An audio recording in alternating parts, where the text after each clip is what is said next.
विनीता के ससुराल में वैसे तो सभी विनीता से बहुत प्यार करते हैं, लेकिन विनीता का कोई भी बच्चा नहीं होने के कारण उसकी सास उसे बहुत ताने सुनाती है। एक सुबह सारा परिवार एक साथ बैठकर नाश्ता कर रहा होता है। बस सबको इनकी पसंद का नाश्ता बनाकर ही खिलाते रहना, पर शादी के 5 साल बाद भी इस घर को बच्चा मत देना। माँ, कभी तो भाभी को चैन की सांस लेने दो। तुम रोज रोज ये नाटक करके थक नहीं जाती? मैं इस घर की खुशी के बारे में सोचूं तो नाटक, और जो तुम्हारे इन बेटे और बहुओं की वजह से मुझे सारे मोहल्ले में बातें सुननी पड़ती हैं, उसकी आप में से किसी को भी फिक्र नहीं। उसी के साथ सास बड़बड़ाते हुए नाश्ता करने बैठती है, जिसके बाद योगेश और राहुल दोनों ऑफिस चले जाते हैं और विनीता अपना किचन में काम करने लगती है। कुछ देर बाद पड़ोस की आंटी मिठाई लेकर उसके घर आती है।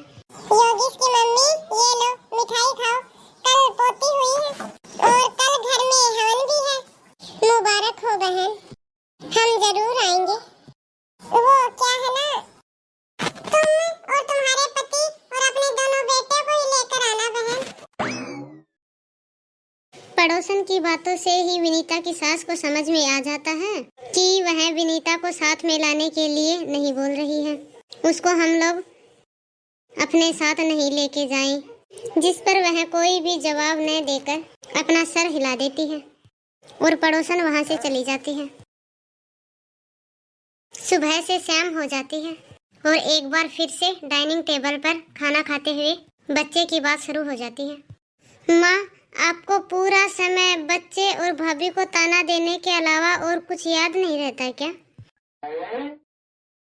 राहुल, आपको मम्मी से इस तरह से बात नहीं करनी चाहिए, वो कुछ गलत तो नहीं बोल रही? लो, अब इनका भी ज्ञान सुनो। सुबह पड़ोसन आई बच्चे के हवन में बुलाने के लिए और बहू को ना लाने के लिए बोल के गई, और यहाँ मेरे घर वाले बच्चे की बात तक नहीं करना चाहते। अरे मैं ही पागल हूँ जो कि इस घर, समाज और परिवार के बारे में सोचती रहती हूँ। माँ, आपको घर, परिवार और पड़ोसियों से पहले अपने परिवार के बारे में और घर के सदस्यों के बारे में सोचना चाहिए। एक बार फिर से घर में बच्चे की बात और सास की तानों को लेकर घर में बहस छिड़ जाती है, जिससे परेशान विनीता रोते हुए डिनर की टेबल से उठकर चली जाती है। अरे कैसे पति हो यार आप? बीवी डिनर से उठकर चली गई भूखे पेट रोती हुई, और तुम्हें यहाँ बिरयानी पर चर्चा करनी है? जाओ और मनाओ उसे। अब चुप कराओ अब उसे। योगेश वहाँ से उठकर चला जाता है, जहाँ विनीता अपने कमरे में अकेली बैठी हुई रो रही होती है। अरे बस भी करो ना, अब रोती ही रहोगी। तुम्हें तो मम्मी का पता है ना, फिर क्यों फालतू में रोकर अपनी तबीयत खराब कर रही हो? मुझे मम्मी के शब्द नहीं, उनकी भावनाएं दुखी करती हैं। उनका पोता या पोती की चाहत रखना कोई गलत तो नहीं है ना? अरे चाहत तो गलत नहीं है, लेकिन उनका जाहिर करने का तरीका तो गलत है ना। और हम जो ना ही तो उनकी चाहत को पूरा कर पा रहे हैं और ना ही उनको सच्चाई बता पा रहे हैं, क्या ये सही है? विनीता की बात पर योगेश चुप हो जाता है। इसी तरह से तानों का सिलसिला जारी रहता है और समय बीतने लगता है। एक दोपहर जब राहुल ऑफिस से घर आता है और घर को खाली देखता है, तो अपनी भाभी को ढूंढते हुए अपनी भाभी के कमरे की तरफ जाता है और अपनी भाभी को फोन पे बात करते हुए सुनकर, यार कितनी भी कोशिश कर लूं, लेकिन घर वाले नहीं समझने वाले।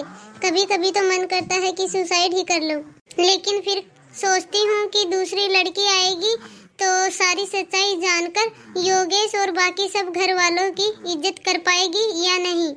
आखिरकार ऐसा क्या हो गया जो भाभी को सुसाइड का ख्याल आ गया? उस वक्त तो राहुल वहां से चला जाता है, लेकिन मौका मिलते ही भाई और भाभी के पास पहुंच जाता है। भाई भाभी माफ करना, मैं आपके पर्सनल मैटर में बोल रहा हूँ, लेकिन बात इस हद तक आ जाए कि भाभी के जहन में सुसाइड की बात आ जाए तो मुझसे सहन नहीं होगा। मुझे बताओ प्लीज, क्या हुआ है? क्या सुसाइड? तुम ऐसा सोच भी कैसे सकती हो विनीता? नहीं, मैं किसी भी कीमत पर तुम्हें नहीं खो सकता। ये सब मेरी वजह से हो रहा है ना? पर और नहीं विनीता, मैं अभी जाकर सभी को सारी सच्चाई बता देता हूँ। आखिर यहाँ चल क्या रहा है, मुझे भी कोई कुछ बताएगा? योगेश अपने भाई को सारी सच्चाई बता देता है। उससे राहुल हैरान तो होता है, पर साथ ही उन्हें घर वालों को सच्चाई बताने से रोक देता है।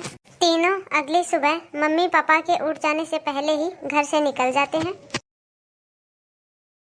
राहुल, विनीता, योगेश, अरे तीनों ही कहाँ चले गए?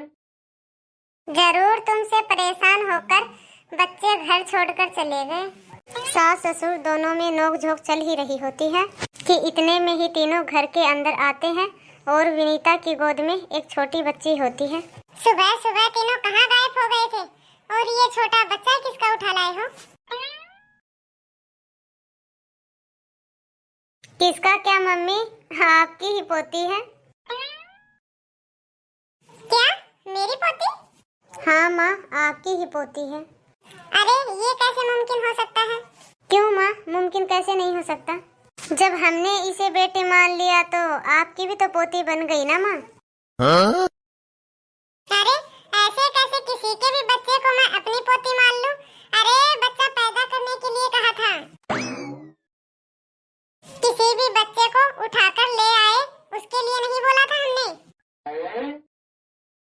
मम्मी अब आप डिसाइड कर लो, बच्चा चाहिए या नहीं। अगर इस बच्चे को आपने नहीं अपनाया तो दोबारा भाभी को बच्चे के लिए ताना मत देना आप। आखिर तुम सब करना क्या चाहते हो? बताते क्यों नहीं कि यह बच्ची किसकी है? पापा जी, बच्ची हमारी ही है। हम बस मम्मी जी की इच्छा पूरी करना चाहते हैं। मेरी इच्छा अपने बेटे के बच्चे को देखने में है, किसी और के खून को नहीं। अरे यदि खुद माँ नहीं बन सकती तो कम से कम मेरे बेटे को तो दूसरे के बच्चे पालने के लिए मजबूर मत करो। अरे बस, अब बहुत हो गया ड्रामा। योगेश, मैं तुम्हारी दूसरी शादी करवाऊंगी। माँ, मैं तो कहता हूँ दूसरी शादी करवा ही लो। यदि दूसरी के भी बच्चे ना हो तो दूसरी, तीसरी, चौथी, पांचवी, अरे शादी करवाती ही रहो। लेकिन ये मत सोचना सारे इंजाम बहू पर ही क्यों। क्या तुम्हारे बेटे के अंदर कमी नहीं हो सकती क्या माँ? अरे नालायक, शर्म कर थोड़ी बहुत। अपनी भाभी के पैर में इतना अंधा हो गया क्या कि अपने ही भाई पर उंगली उठा रहा है? ये सही कह रहा है माँ, कमी विनीता में नहीं मुझ में है। लेकिन बचपन से वो बोया हुआ बीज, तुम लड़के हो, तुम मजबूत हो, तुम कभी कमजोर नहीं पड़ सकते। इस कारण हम अपनी ही सच्चाई को बाहर आने से डरते रहे। और मैं भी सोचने लगा कि यदि सच्चाई बाहर आ जाएगी तो क्या होगा, जिसके कारण विनीता की कोई भी गलती नहीं होते हुए बिना एक भी शब्द बोले सबकी कड़वी बातें सुनती रही।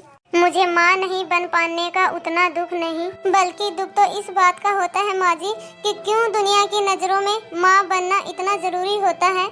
यदि कोई लड़की किसी कारणवश माँ नहीं बन पाती तो क्यों लोग उसकी इज्जत करना छोड़ देते हैं। दुनिया में लाखों बच्चों को घर, परिवार और प्यार की जरूरत है।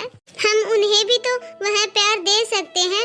फिर ये दुनिया में अपने और पराये का भेदभाव क्यों? वैसे माँ, ये बच्ची अपने पड़ोस वाली आंटी की पोती है। लेकिन अगर आपको बात समझ में आ गई हो तो हम भी अपने घर लक्ष्मी लेके आ सकते हैं। सारी सच्चाई जानने के बाद सास को अपनी कही हुई बातों पर पछतावा होता है, जिसके बाद वह अनाथालय जाकर एक नहीं दो बच्चों को अडॉप्ट करते हैं और फिर सारा परिवार खुशी से रहने लगता है।